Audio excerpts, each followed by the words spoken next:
gudoomiyaha xisbiga mucaaradka ee wadaniga ee gobolka Awdal Maxamed Aadan Suldaan oo maanta qaybo kamid ah warfidiyeennada kula hadlayay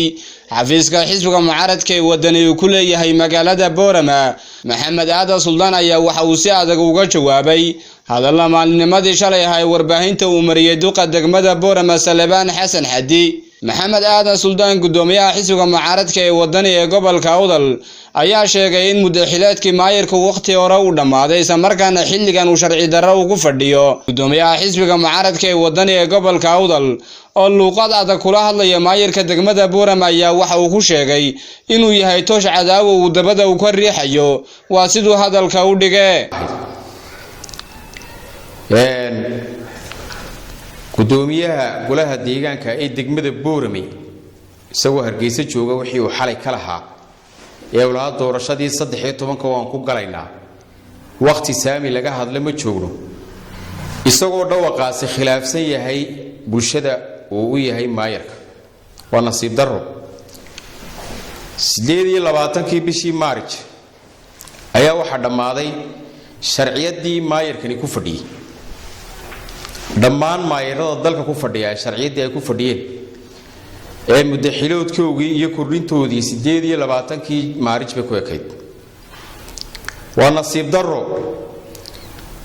iyadoo wax sharci ah oo maanta ay ku fadhiyaan aanay jirin in waliba arrimihii masiiriga ahaa iyo qadiyadoodii kii ay ka tabanayeen isagoo hor jooga inuu si yaro jees u yiraahdo sidii hore lagu galiyaa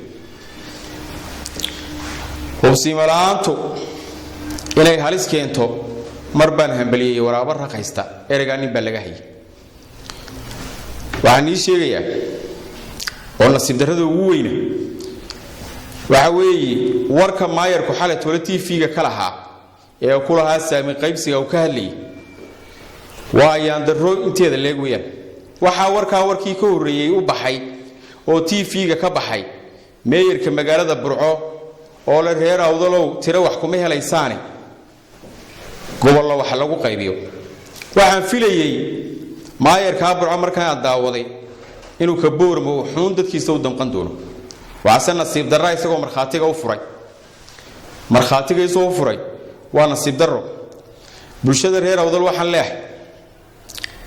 inankaas wayna xukuma cashuur buu inaga qaadaa waxa loo cashuurta la inoogu qabtay ma jirto sharciyadu ku fadhiyayna ma jirto haddii sharci dalka ninka ila uu ku fadhiyaayo TV-ga soo fadhiiso sheeg sharciyada uu ku fadhiyo wax sharci u haystaa ma jiro waxa weeye ka xalay hadlayay reer Awdal iyo xukuumadani waxa ka dhaxaysa ishayn far badan baa ka dhaxaysa dafiraad xuquuqdooda ay dafiraysa baa ka dhaxaysa kaasi wuxuu hormuud u yahay hubka damiirka waxyeeleeya ee reer Awdal xukuumadani u isticmaali doonto